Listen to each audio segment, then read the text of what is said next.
This video is brought to you by Miniature Market. Thousands of board games, miniatures, and paints, discount prices at miniaturemarket.com. Hi everybody, welcome to yet another review. Now, we've cut a whole bunch of promos, we've taken a look at everything, and we set the story for the huge tag team match in, yes, Rumbleslam. But what's the point of having the match if we don't know anything about the game? So let's talk about Rumbleslam and how to play Rumbleslam.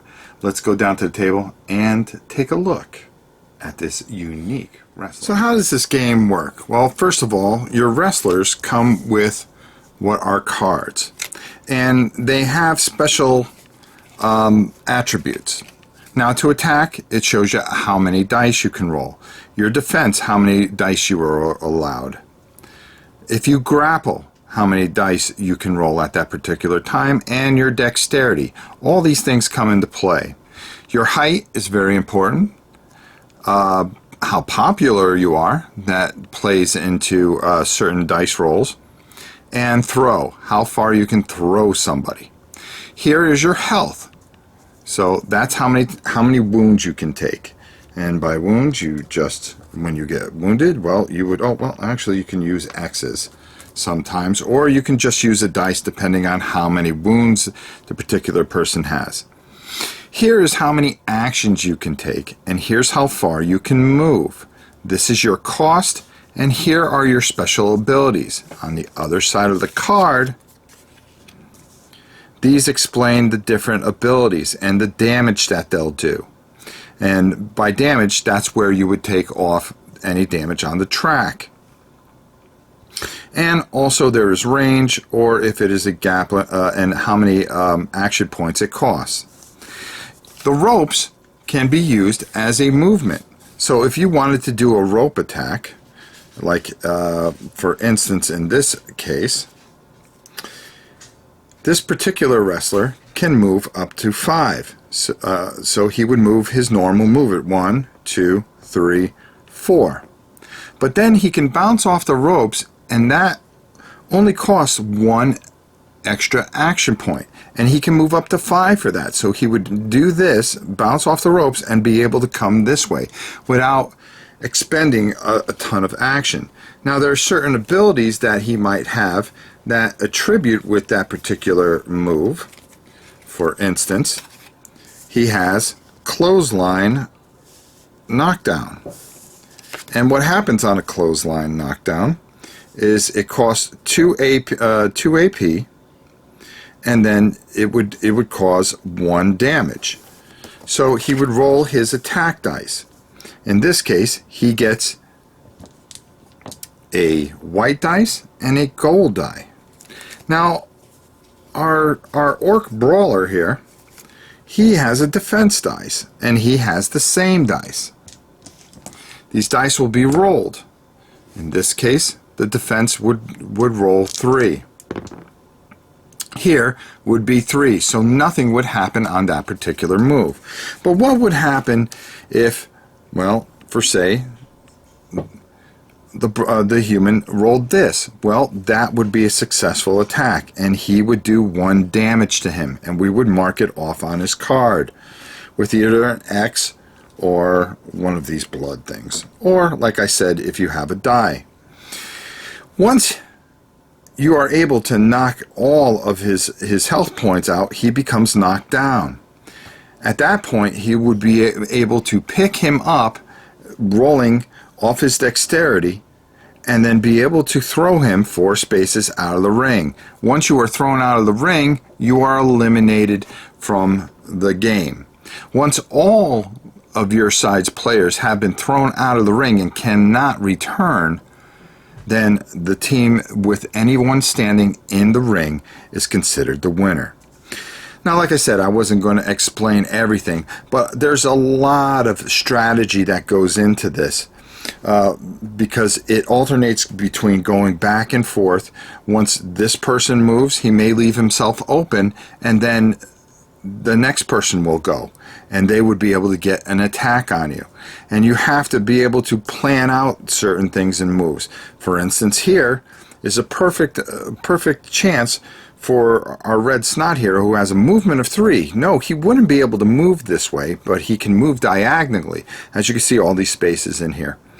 But he can use a rope attack. He can go 1, 2, 3, bounce off the ropes for 1, 2, 3, 4, 5, and be base to base and be able to perform attack.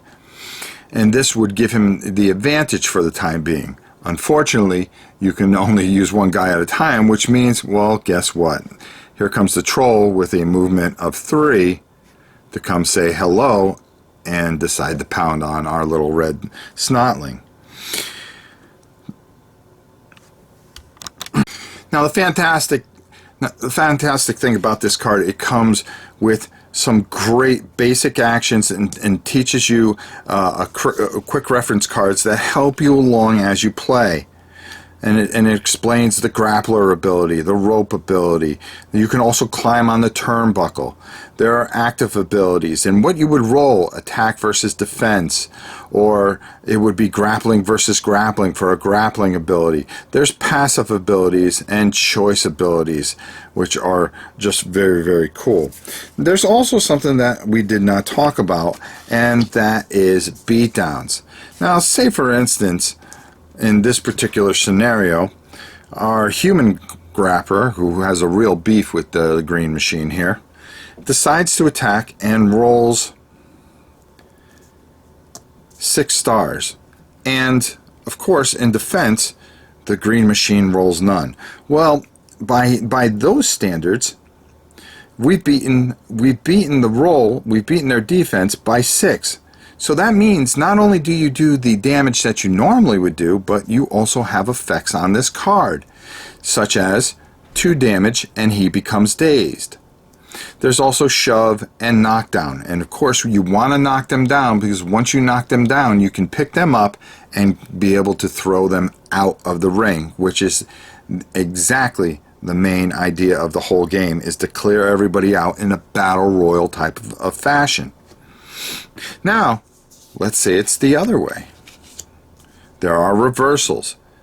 Say the attacking player rolled nothing, and yet here he rolled a 6. Well, there's all kinds of things that can happen to him as well. Activation ended. Immediately attack hits them instead. So this could be really bad. So he can have a great defense, and there is a reversal. So just like in real wrestling, when somebody goes to hit, he performs a reversal action and stuns or hurts the opposing wrestler. As I said, this continues back and forth for 5 rounds. Now, whoever is left in the ring after 5 rounds, you would add up their cost. And if their cost is more than the other person, then the team with the higher cost still left in the ring wins. Of course, this doesn't usually happen. Usually everybody gets right into it and a lot of bodies go flying. There's also a tag team variant where you can go over and tag a partner, but that would cost you 1 activation. And there are so many really great things in this book which explains everything perfectly, and it also shows you all the really cool, it breaks down the basics, days, no class, all this stuff. Everything's easy to find in the book, but it also shows all the wrestlers that you can get, just like Vladimir here. Boy, he looks pretty cool. It's cool to get the Russians of Gravedigger. I wonder who that's supposed to be. And then they also have a character that, well, yeah, after the great Randy Savage, it's Randy Salvage. So lots of cool factions that you can put together, and your imagination is your limit on this. That's how wonderful, and it plays smoothly, and it's just a lot of fun. It reminds me of Blood Bowl on steroids, to be honest with you, only in wrestling, and I always wanted a really great wrestling game. Let's go up top and get my final thoughts on Rumbleslam. Well, there you have it, Rumbleslam. Like I said down at the table, it is Blood Bowl on steroids. When you can take a game and just tons of dice rolling, which I love dice rolling, and there's so many different things that we didn't even go into, like you can get bonuses to your movement, bonuses to your attack. There's also cheer and boo die that will actually cause some effects to happen. Whether you're a heel or not, you're going to have to roll, and your popularity is going to count. There's certain, if you try to do too many moves at the same time, say you have a bunch of action points and you were able to get some extra, and you try to do the same move 3 times in a row, you actually have to roll to see if the crowd lets you or not do that, because it can cause some effects. So just so many really cool rules in this and things. And this is probably going to be one of my games of the year. This is just absolutely fantastic, and I hope you guys will join us next Friday night. That's right, next Friday night, January 29th, for the big tag team that we have been hyping up here on the channel. And if you haven't seen, go check out OWF, and you'll see some of the events that have led up to this big, huge tag team match for the tag team belts of the OWF. Your imagination is your limit. This is a fantastic game. Go out and get it, and I think you'll love it to pieces, and I mean that in all sincerity. So, what do I rate this? This is one of the few games that I'm going to give 4.5 stars out of 5. This is just a tremendous game. As a matter of fact, I have a bunch of players here, but I'm actually looking to go get all of them because I love the game so much, and I think I'm going to build a ring for it too. Why not? And just have fun with this. And that's the main thing. This is just fun. So, until next time, it's your old pal Rob. We'll see you soon.